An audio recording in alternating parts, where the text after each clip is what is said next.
firman buat kita hari ini diambil dari 1 Korintus 13 ayat 1 sampai dengan yang ketiga.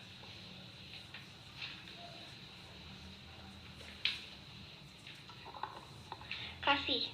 Sekalipun aku dapat berkata-kata dengan semua bahasa manusia dan bahasa malaikat, tetapi jika aku tidak mempunyai kasih, aku sama dengan gong yang berkumandang dan canang yang gemerincing.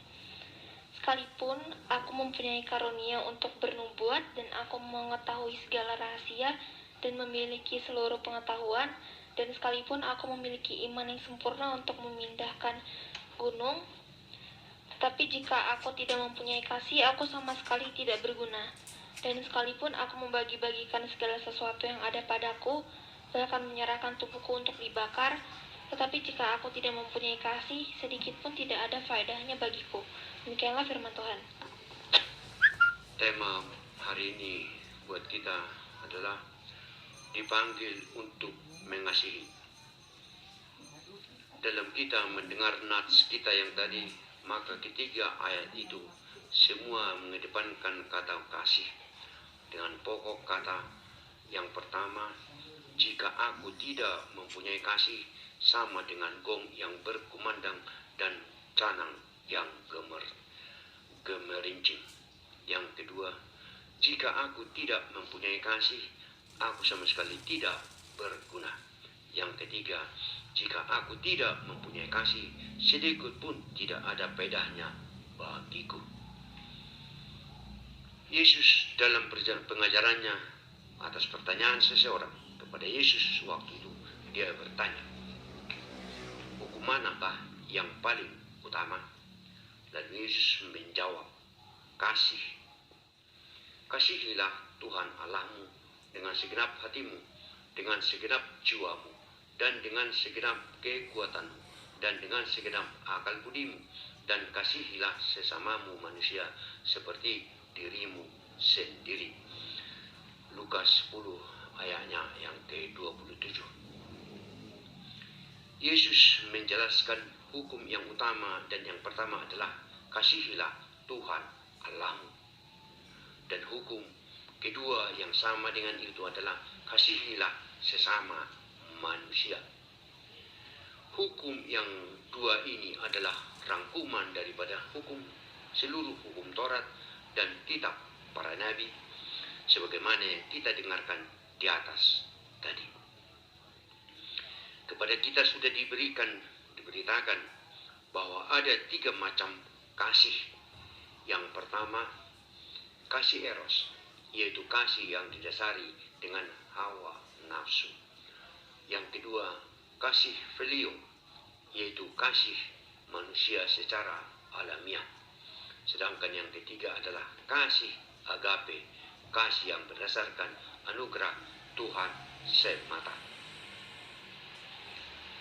Dalam kehidupan sehari-hari, umumnya kita terikat dengan dan terbelenggu dalam kasih eros dan kasih filia ini, yaitu napas, kedagingan, dan kasih karena berdasarkan kita sedara sedaging dan alamiah yang memang kita harus berlalu demikian secara naluriah.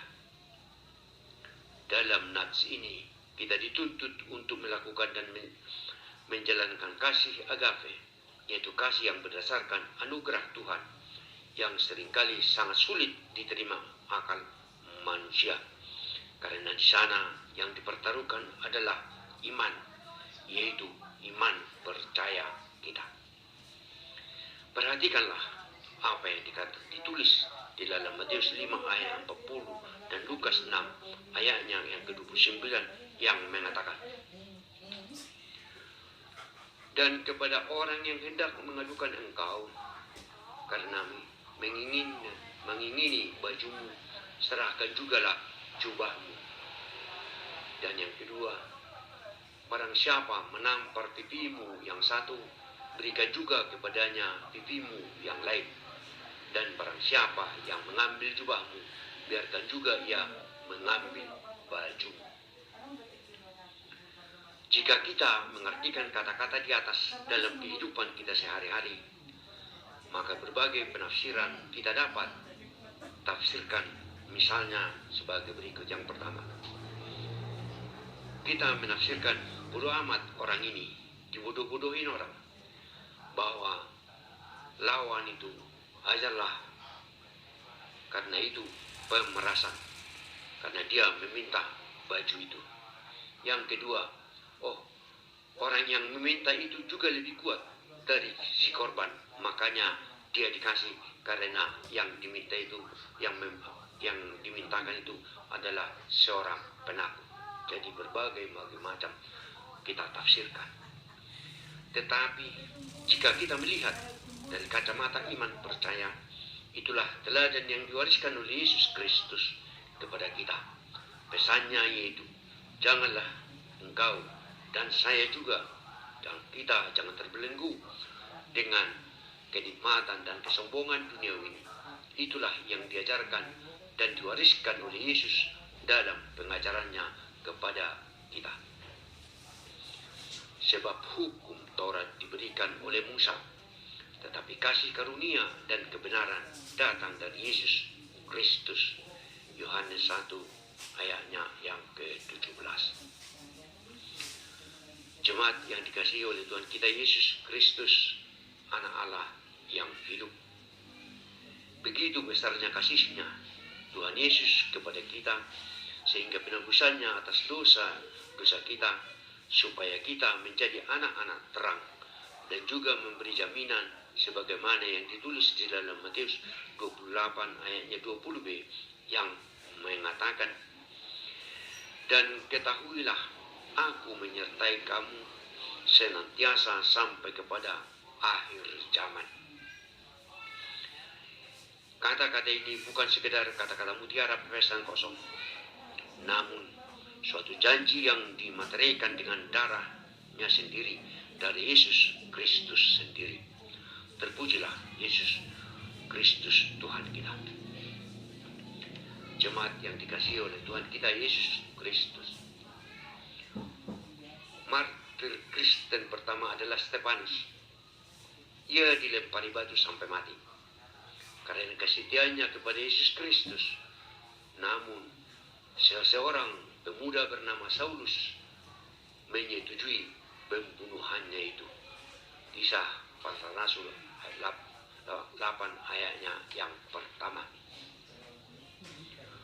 Tidak lama setelah kematian Stefanus, Saulus dalam perjalanannya ke Damsyik, ketika tiba-tiba rebah ke tanah, ia mendengar sebuah seruan yang berkata, Saulus, Saulus, mengapa engkau menganiaya aku?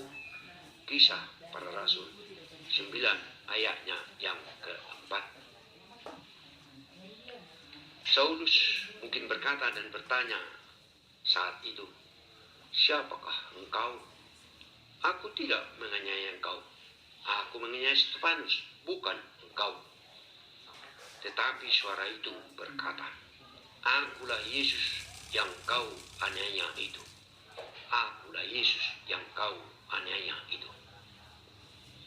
Artinya adalah setiap batu yang dilemparkan kepada Stefanus itu, setiap batu yang mengenai Stefanus mengenai Kristus juga, dan dirasakan oleh Kristus.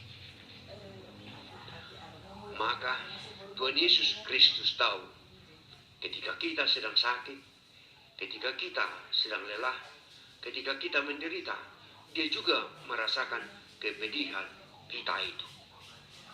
Tidak ada serangan yang kita alami yang tidak dirasakan oleh Kristus, karena dialah juru selamat kita yang sempatik dan sempurna. Cobalah dengar pujian kita dalam nyanyian buku ende. Isedoa le aleku na solo mubai, siapa sobat yang setia, yang kekal selamanya, dan seterusnya. Itu ditulis di dalam buku ende 219. Ada juga pujian pada buku ende nomor 26 yang mengatakan, Damenimu ale Yesus Yesus, kau yang menjanjikan damai bagi umatmu, dan seterusnya.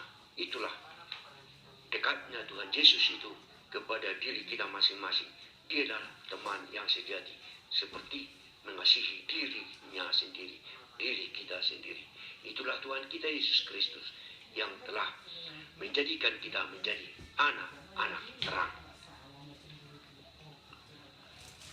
Maka dia atau Yesuslah disebut kasihnya melampaui segala akal. Kasihnya melampaui segala akal. Marilah kita senantiasa mendekatkan diri dan penyerahan diri kepada Tuhan, karena hidup ini dijaminnya sampai akhir zaman. Amin.